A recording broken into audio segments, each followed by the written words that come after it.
لەگەڵ ئەوەی بڕیار بوو لە ڕێی حکوومەتی بەغداوە هەر خێزانێک لە هەرێمی کوردستان بەرمیلێک نەوتی بە 50,000 دینار پێ بدرێت، بەڵام بەرپرسانی هەرێم ڕایانگەیاند ئەو بڕەنەوتەی بەغدا دەینێرێ هەر خێزانێک تەنها 100 لتری بەردەکەوێت، ئەویش بە 32,000 دینار. بەشێک لە ناوچە شاخاویەکانی ئیدارەی سۆران نیو بەرمیل نەوتەکەی بەغدایان وەرگرتووە، بەڵام تا ئێستا نەگەیشتۆتە سەنتەری ئیدارەی سۆران.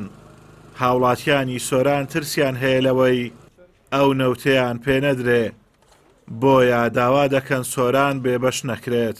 و ئەوەی کە ئێستا هەیە و بە جێنی گەرانیە لەو 100 لترش کە بڕیار وا دابەش بکرێت بەشی هەموو دانیشتوانی سنووری ئیدارەی بەخۆ ناکە. ئەوە بەڕاستی جێگای نیگرانیە و پێویستە لایەنەکەی هەندارەکان هەوڵ بدەن ئەو بەشەنەوتە بە شێوەیەکی یەکساندا بەشیکە، چونکە بەڕاستی خۆتان ئاگادارن کەش و هەوای سنووری ئیدارەی سەربەخۆی سۆران جیاوازە و سارترە. 200 لترەکە نادەیەکە کە سەتەکەن بدێ، سەتەکەش 25,000ەکە لۆ هەفتە زایی داوێ سەرێ. ئەرێ وەڵا حەقی تانچیە، تانچی حەقی تانچی 1,000 2,000 وەڵا ئێستا دوو دەبە نەفتم لە مارێ ئەگە هەبن. حجا منطقەی باڵەکەتی وەریگرت باش بوو لەبەر شوێنەکە سەختەوەنەوە بەفرا بەس مێدەوارین ئێرە بیدنی ئەخلۆ نەیدنێ کاکە، یعنی خەڵکە فەقیری تێدا وەڵا کابرا هێ مەعاشی دینارێکی نییە، هیچ وەرناگری چاوەڕەیە کە نەزانی کۆ نەفتەی بکڕی. بەڕێوەبەری نەوت و کانزاکانی ئیدارەی سەربەخۆی سۆران دەڵێت هەوڵی جدی دەدەین بۆ ئەوەی نەوت بە هاوڵاتیانی سۆرانیش بدرێ، بەڵام ئەو نەوتەی بەغدا ناردوویەتی بەشی 119 پێداویستی هاوڵاتیان دەکات.